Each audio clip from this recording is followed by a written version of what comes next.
Marlon on the beat. Marlon on the beat. Marlon on the beat. Marlon on the beat.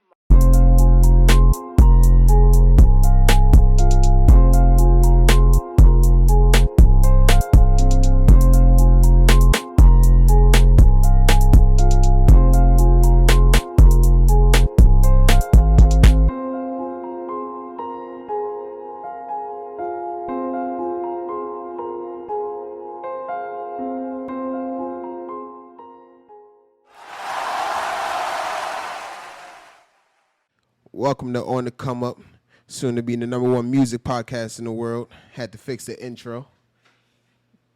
Today I have arguably one of the best teachers I've ever had. It's helped me majority of the things that I know. About 95%. Made me keep going with music, which is the reason why I still do music today. This is my teacher, Miss Bodek. Introduce yourself. Yes, I am Rachel Bodek. I have been Marlon and his sister's string teachers for, almost 7 years now. Mm-hmm. And it's always been a great pleasure with all the students that I have taken on over here in the northeast of Philadelphia. And I am very grateful to be here today. Thank you for letting me come in.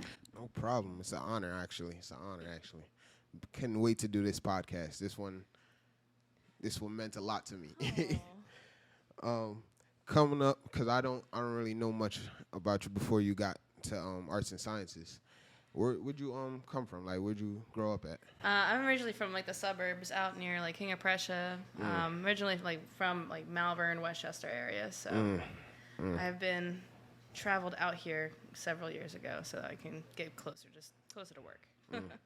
You was playing music out there too? What's that? You was playing music out there too? Like, did you already start playing music or whatnot?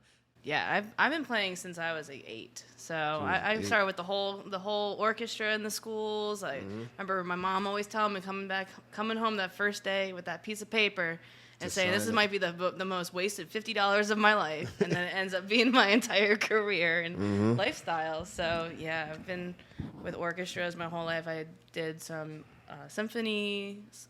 Outside source symphonies and stuff like that too. So very well rounded with the orchestral side of life. So coming up in school, you said you started in school. What grade did you start music actually? 3rd grade. I was 8 years old. 3rd grade. You started way before I did. I started in 5th grade. So when you started in 3rd grade, was the music different from how it is then to how it is now? Like playing music.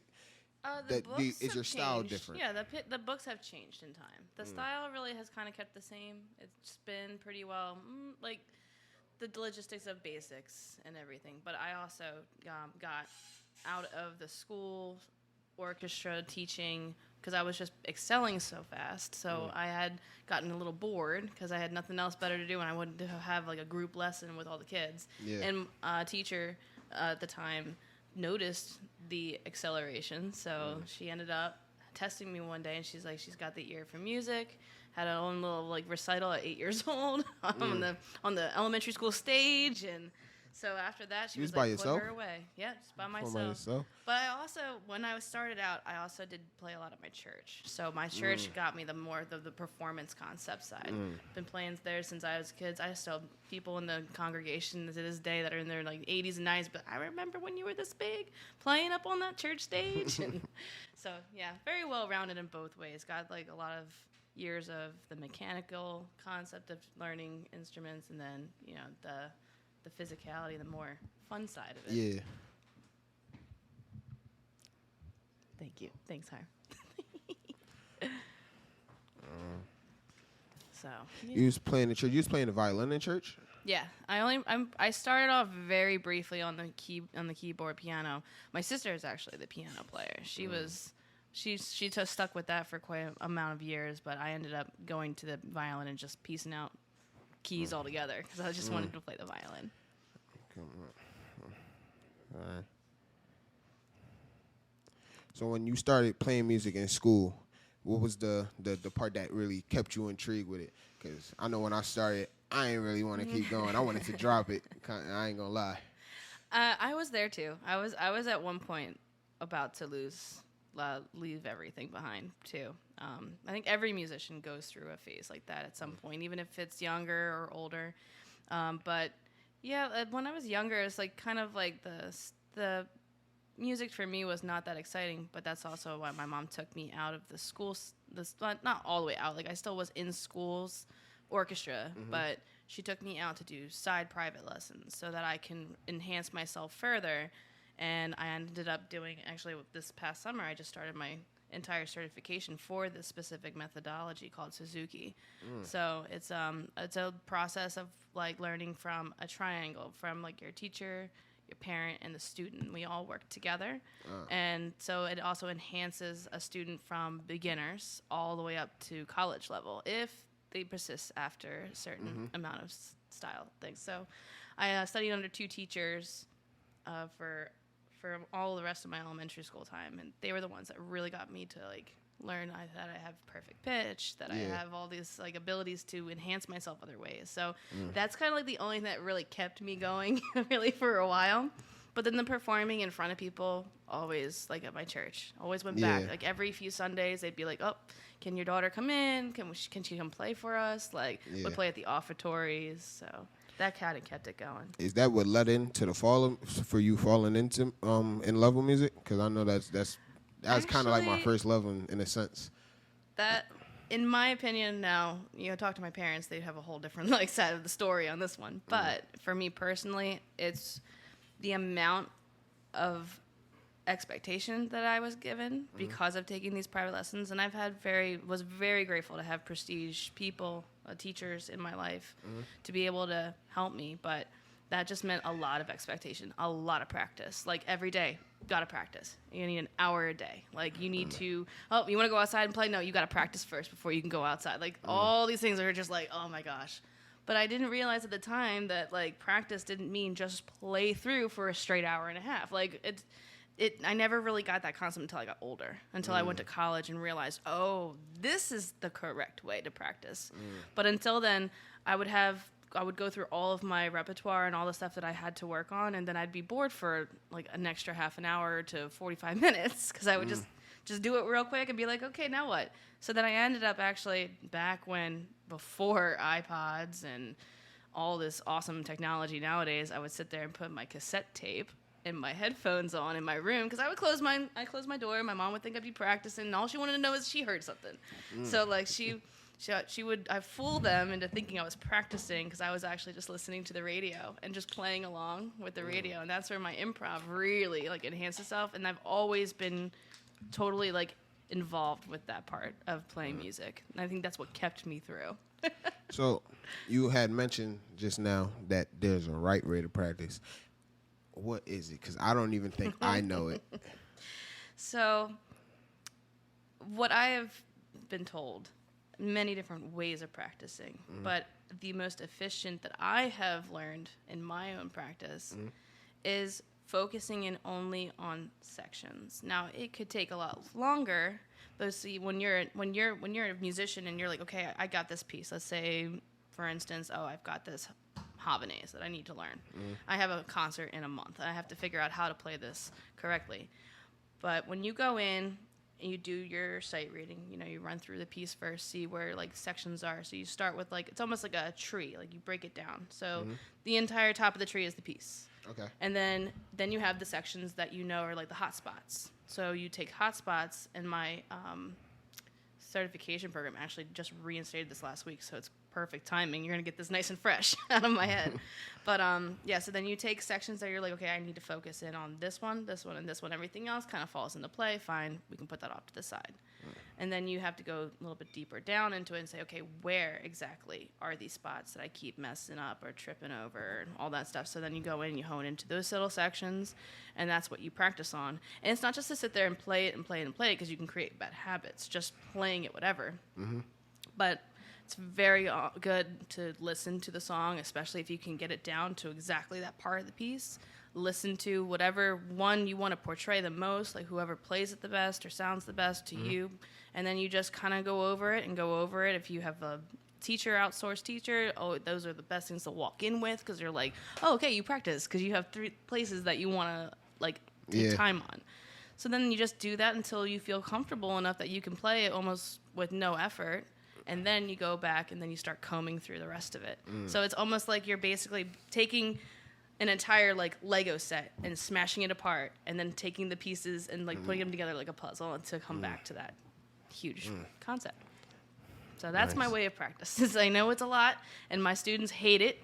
They absolutely hate when I have to go, okay, let's go again. Let's do it again. Let's do it again. Let's do it again. Like, they hate it. They're like, oh, she's never going to stop. And they catch into it. Then they finally realize, oh, that is the best way to do it, because then they catch it, and then we don't have to worry about it.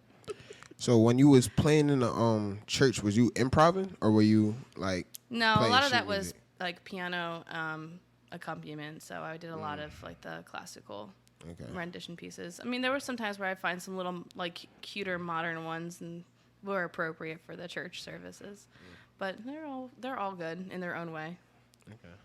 So other than the church and school, because I did musicopia outside of school, I did things of that nature. So what was like the orchestras and or bands that you took place in outside of school?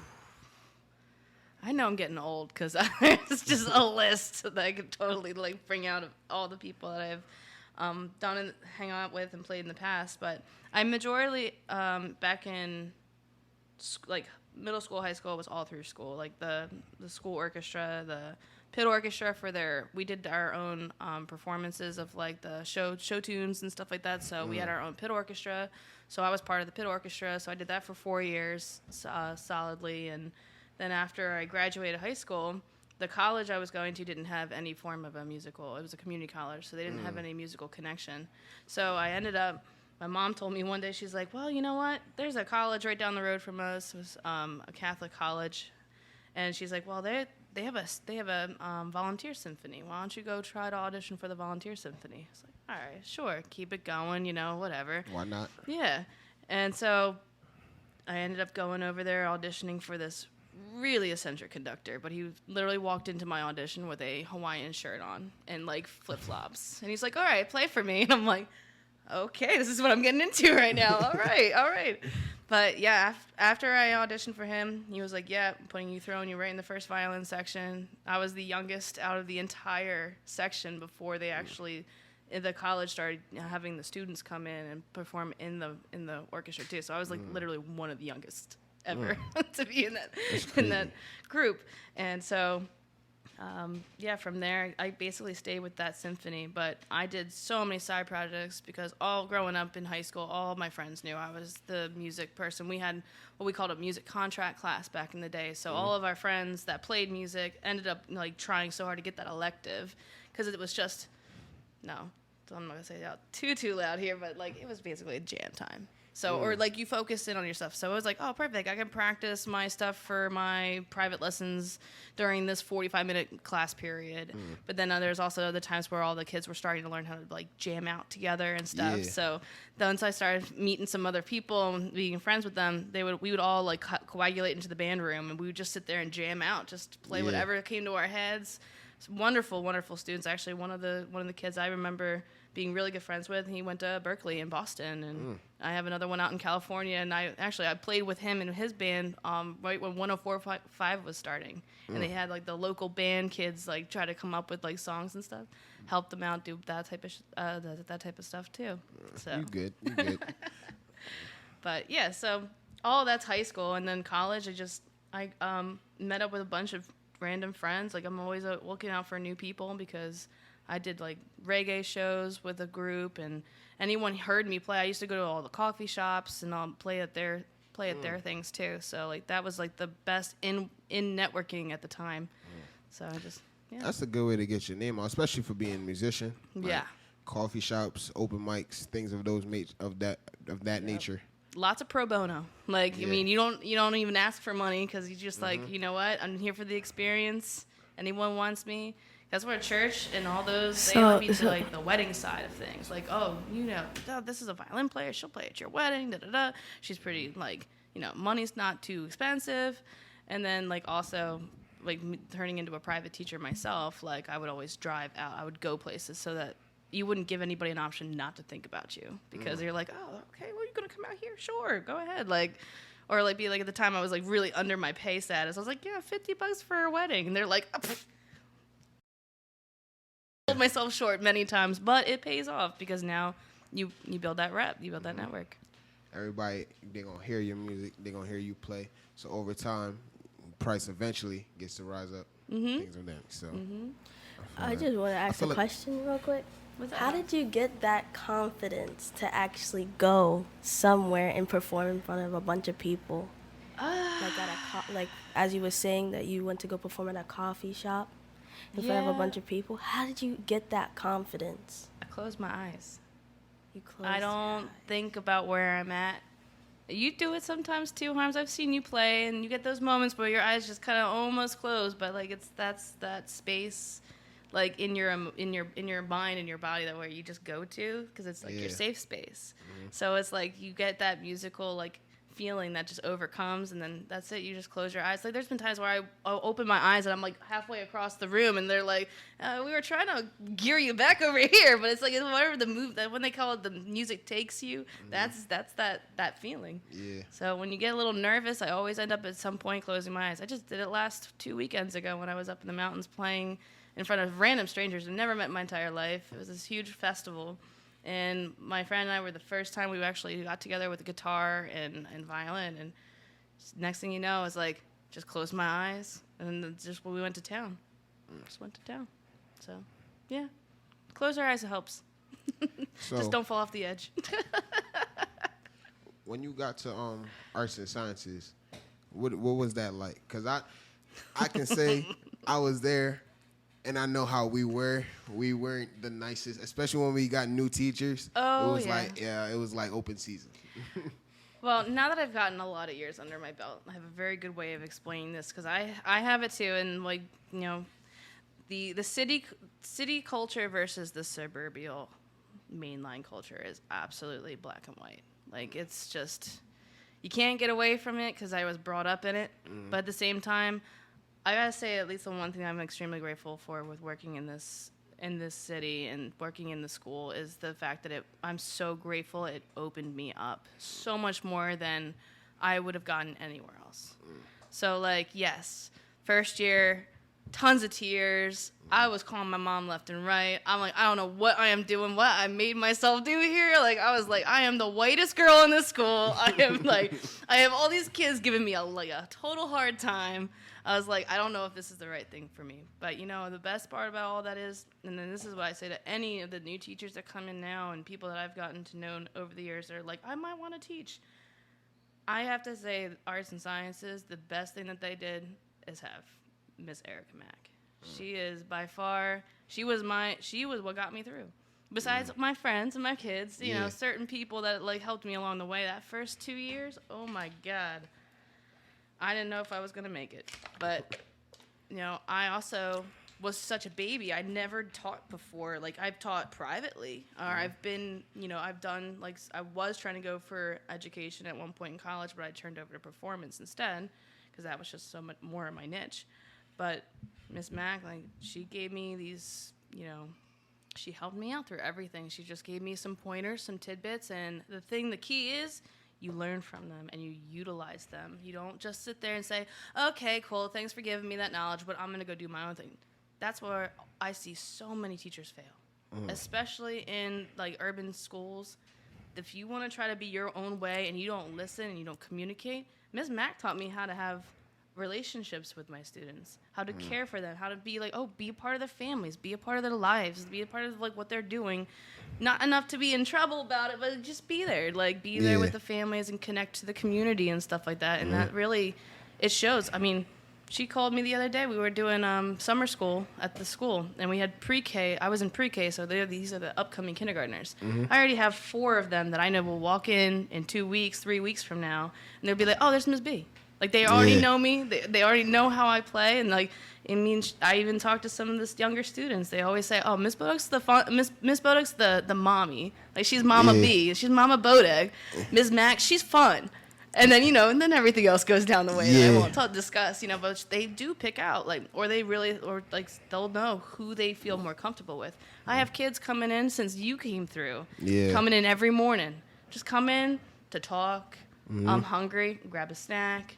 You know, it's that type of stuff that just really, like, it connects that hardship of what I went through at the beginning, because I didn't have that rapport with all of everybody, like the kids.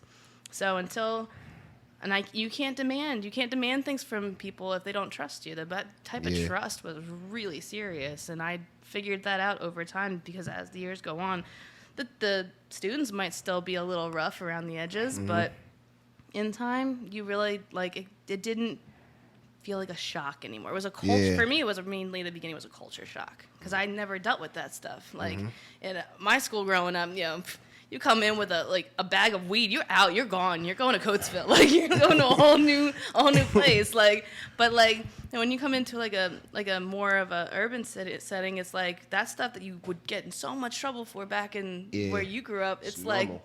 Exactly.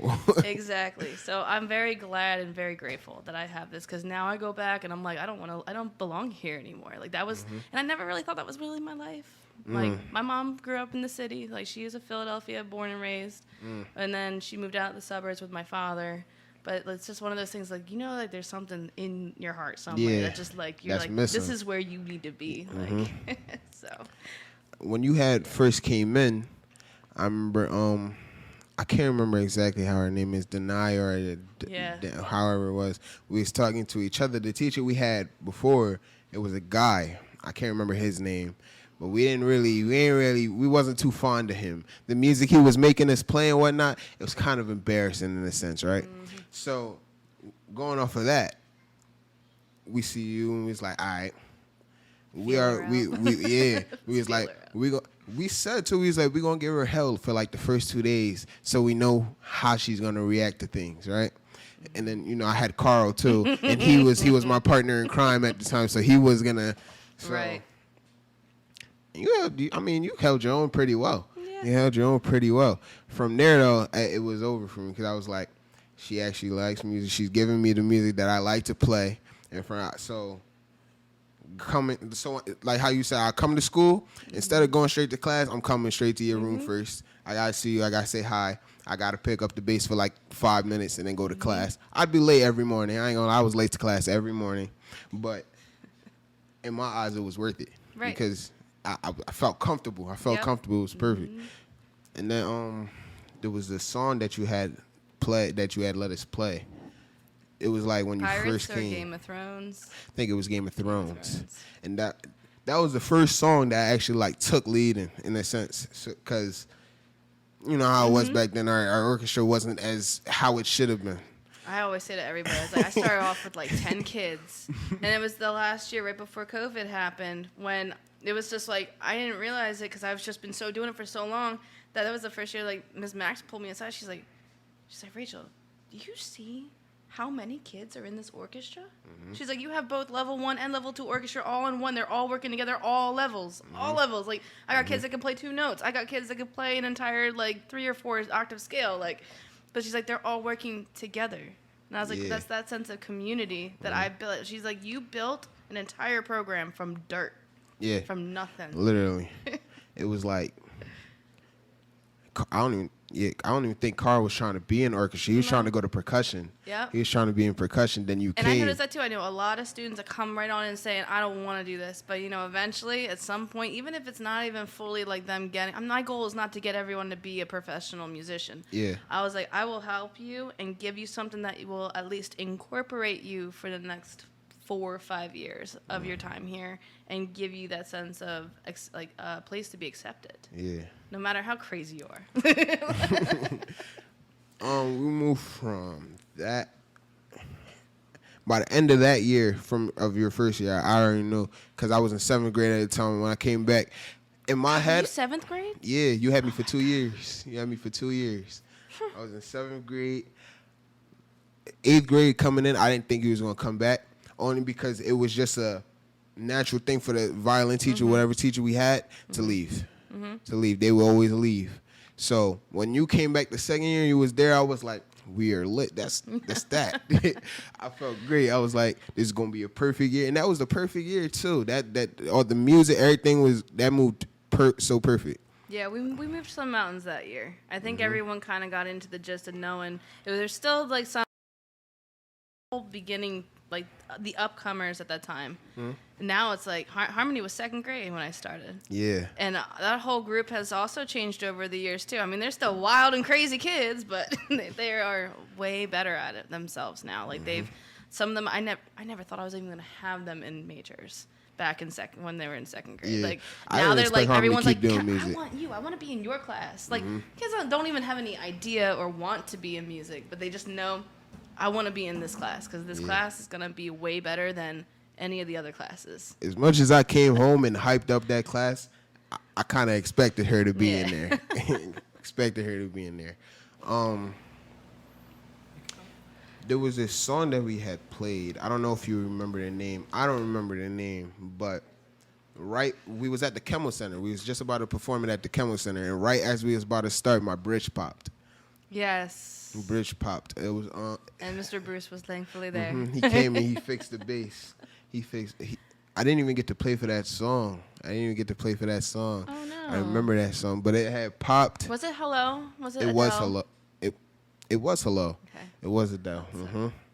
That song, and that was my favorite song because when we practiced that, we would play that, and there was a part where everybody was kind of quiet. It was like 2 people playing or something like that, and I grabbed the pencil and I just started making a beat in the back of the class for the thing. When I look back at that also reminds me like, dang, making beats was kind of already gonna be one of my things too, because I was doing that since back then too, and I didn't realize how much a pencil, banging with a pencil, to now I did not expect this. Which is funny you mentioned that, because now in my K through 4 classes, I actually also incorporate rhythm sticks. So we do these small little ditty activities, but like the kids, I've learned how now being my 7th year in a teaching setting, you can't just have one thing. Because I remember that, I'm not going to kid you, that instrumental classes K through 4 almost made me walk out that door. I'm not going to lie.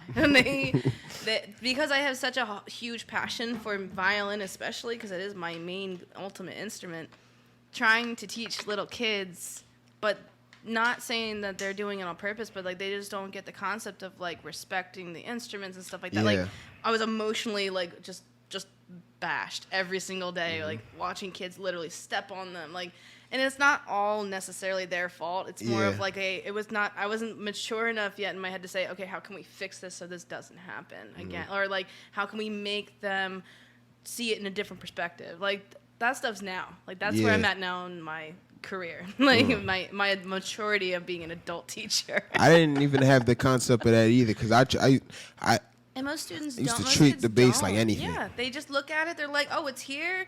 I mean, how many times we've grown up and broken toys, and you're just like, "Okay, next." Like, you don't think about it, and that's okay. That's all what growing up's about. You learn from your mistakes, but like now if the bass break, I cry. I probably cry because this takes to fix that. You might as well get a new one. I remember the one time I broke a $600 bow in my bedroom. And my mom thought I broke an arm or something, or I was just dying. She goes, "What's wrong?" I was like, "My violin bow broke." And she's like, "Oh, you better be crying over that." She's like, well, there goes $600 out the window. And I was like, "I'm so sorry." You remember when I broke the French bow? I broke it in half. I don't know if you remember that. I don't remember. Before we got the black ones, we had the brown ones. Well, I only know that there's only one left. Do we still have one? Seriously? You had bought like 3 or 4, right? 2. 2? I think it was just 2. It was for you and Marlon. And then Mr. Bruce told me that it was a Baroque bow, so it was not the right ones that you guys needed. We was using French bows too. We had I think it's French bow, right? The wide ones. You play like so. Yeah. Played those. I used to take the not the black one, but the brown one. I used to take it out, and me and Carl used to have a sword fight with that. we kind of used to torture over the years, I have yet to really see any more sword fights. The kids Seriously? actually don't do that with the bows. Oh, nah. Anymore. Nah, we was trying to take each other head off. I'd come in class some days. I remember I'd be like, I don't know. I'm just not feeling it today. I don't really want to play. I felt me doing that.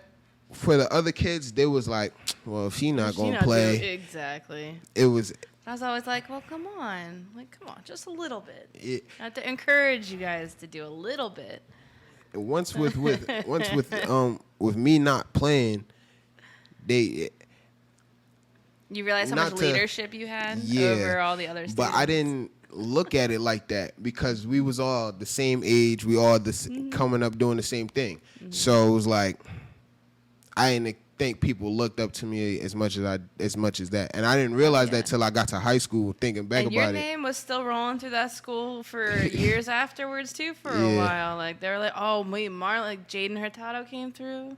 Like I probably shouldn't be saying names, but like other students came through, and they're like, "Oh, remember that one kid that did this and that and the other thing?" Like they remember certain kids. They know who they looked up to at the time.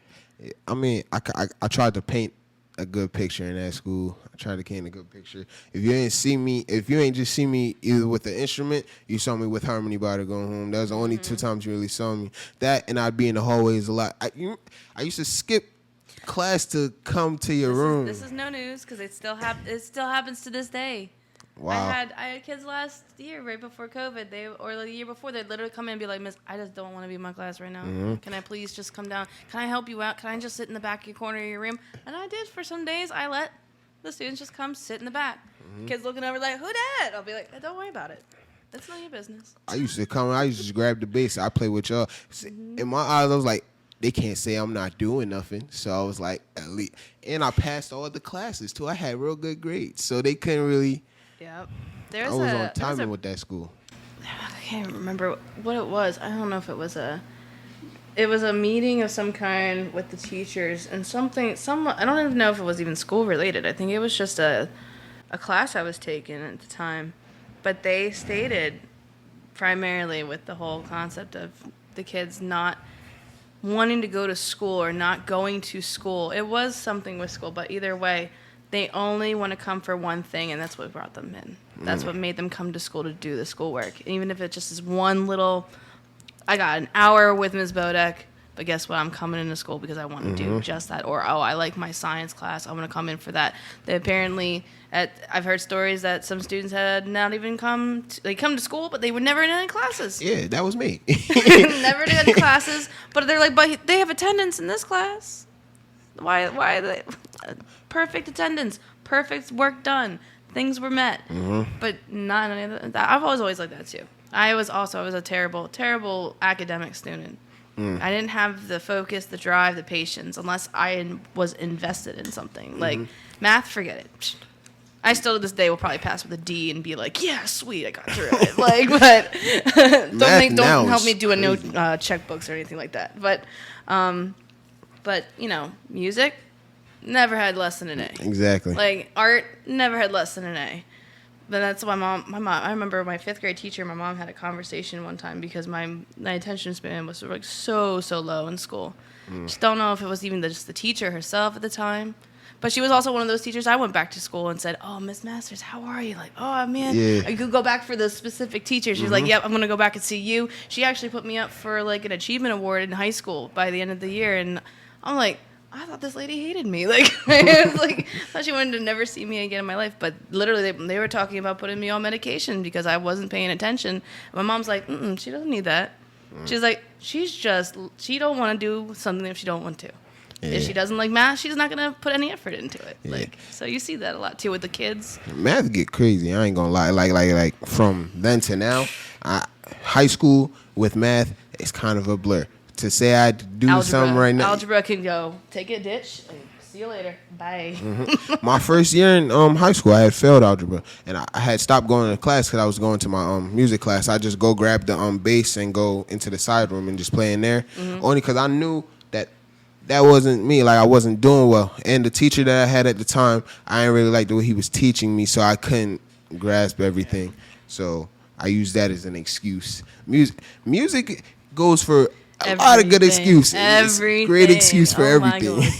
Yep. Goes for everything. You don't want to talk to somebody or someone wants to hit you up, be like, no, dude, I got to play. I got to practice music today. I got a concert tomorrow. I got to practice. Ooh, helps out in the relationship department, too. Oh, I'm sorry. I'm too busy. I got shows. I got this. I got a question real quick. So, school year, this last school year I'm actually going to have with you, which I really want to enjoy and take the time to have with you, would you let me come downstairs with some of your younger kids and just practice my violin sometime? Maybe. Only because I might need a model. So going back into like the certification program, the Suzuki Method that I've been working on, I just finished the first level of the book 1 unit. So it's like, they call it the pre-twinklers. So it's all the little kids, like kindergarten, like anyone starting out. And what they do is a lot of modeling, because it's more mainly solo. Like, I'm trying to integrate this methodology into the schools, which has been kind of always known as like the rich people's method. Like, it's like, I'm not going to be sitting there spending like $200, $300, $1,000 a month for my kid to go and take these lessons, right?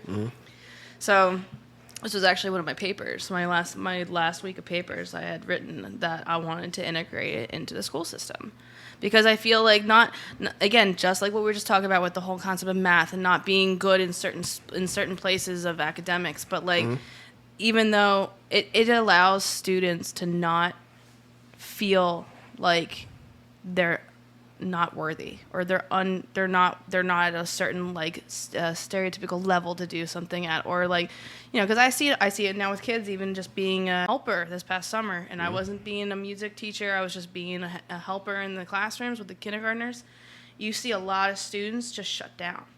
They're like, because we were helping them trying to write their names, something very simple. Yeah. But they're like, I can't do this. Like, when the minute the kid says, I can't do this, it's like, no, now you just made me a goal.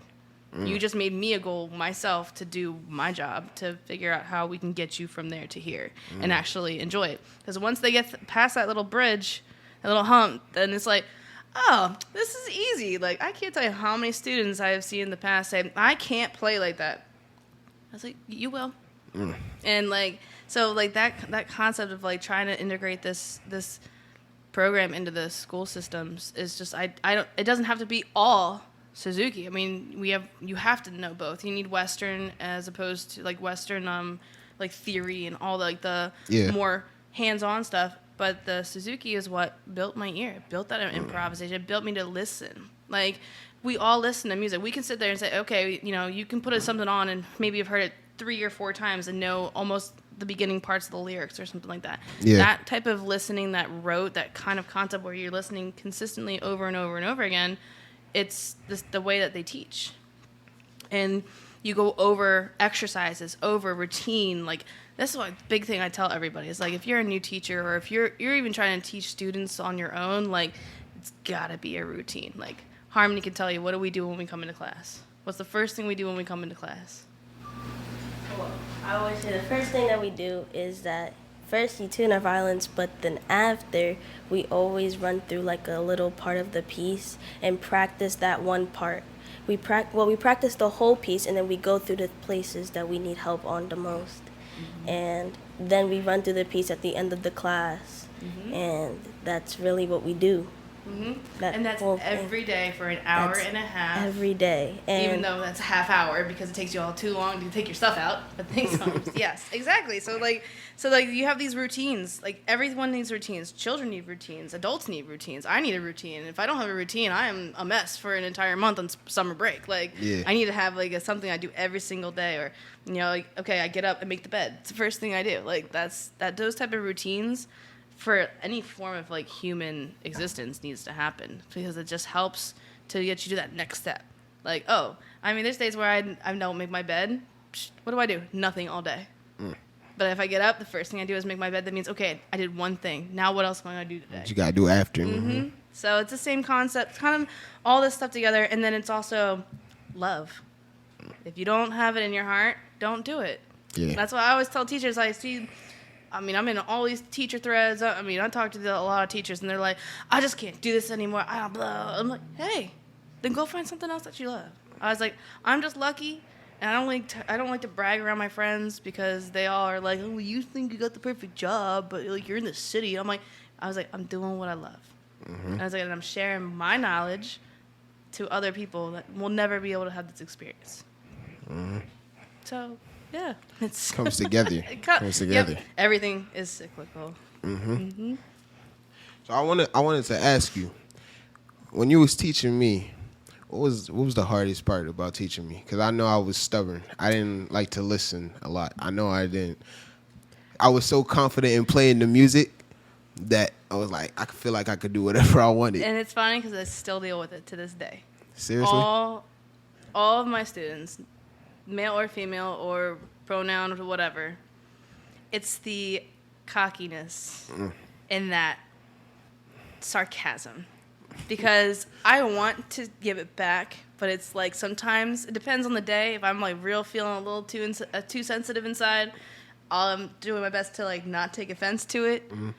But like at the same time, it's like, oh, it's one of my little pet peeves. When someone comes back at me with sarcasm, I'm just like, I'm out. I want to be out, but I can't be out with children. So like I'm just sitting there. I'm like, at this point, I just ignore it, or at least now it's like sometimes as long as I know I'm not stepping on anybody's personal boundaries, like I'll call them out in front of everybody and be like, oh really?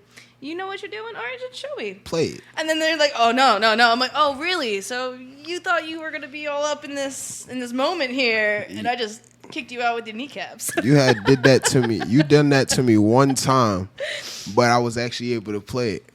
From there, I ain't gonna. After I was able to play it, I felt like the man because I looked around the room. I was like, "Yeah, who else gonna do this?" But what was your favorite concert that we put together? That we had done together? Did I perform at the Merriam Theater? Was that with you, or was No, it with you another weren't with teacher? me. Yeah, we did Kimmel.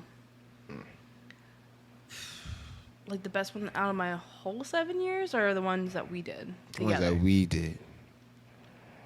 I think the Game of... were you with Pirates too? Yeah. I think Pirates. End of story. Pirates was the best.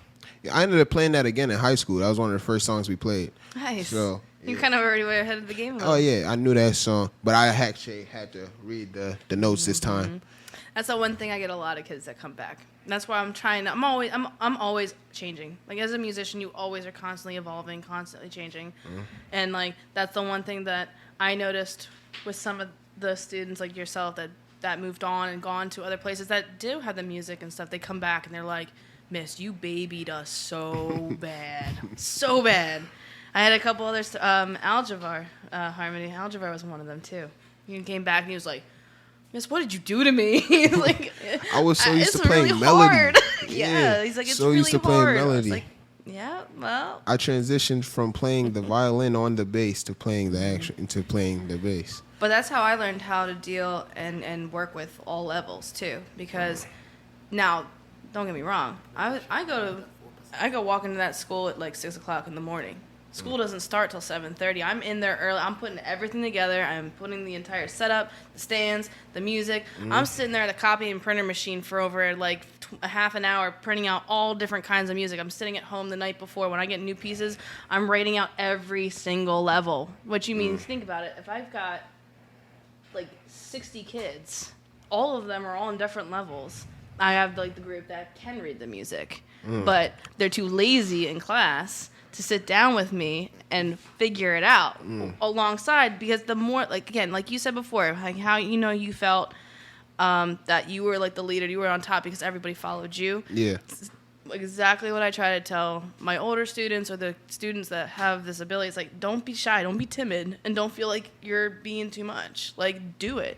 Because all the other kids are going to see you doing it, and then the more people that get on track of it, then I can have a whole class where we can sit down and I'll be like, okay, today we're analyzing music. So you're putting your own fingerings in here. You're going to be doing this, that, and the other thing.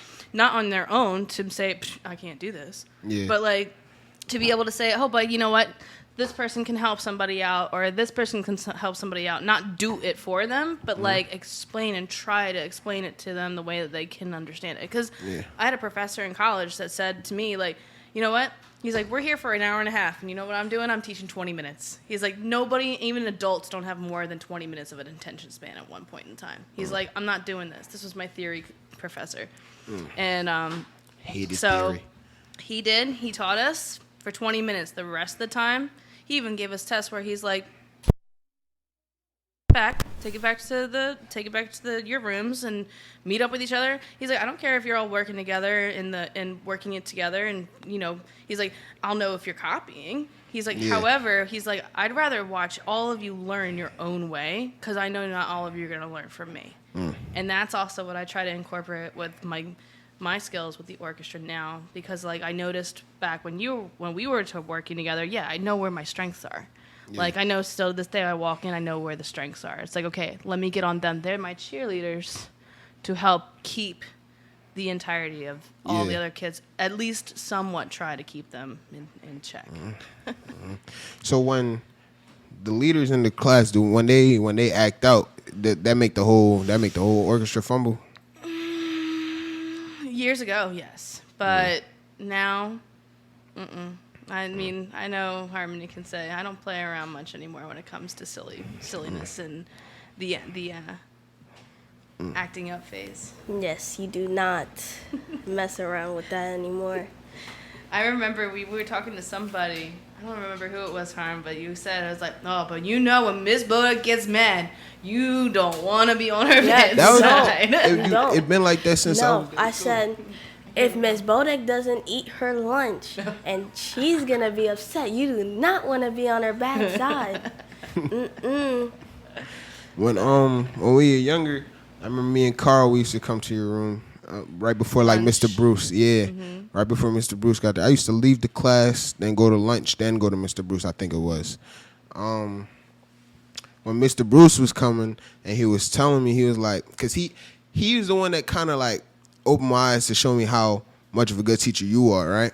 Because I was telling him all the things that you tell me, like playing by ear, I did that the whole time, but you kind of like brought it out of me to make me do it for real, because I just play whatever be played, and I ended up going from that to making melodies. That's side thing real quick. With the melodies, that's like one of the easiest things for me to do when I'm making music now too, because from then to now, melodies always been my thing. That's what I start off with. Anything that comes to my head that I hear that could be a melody, then everything else just falls into place behind it. Like, okay, I need some beats in the background. I need some bass. I need this. I need that. And then it kind of completes it all. Yeah. So you make your own tracks?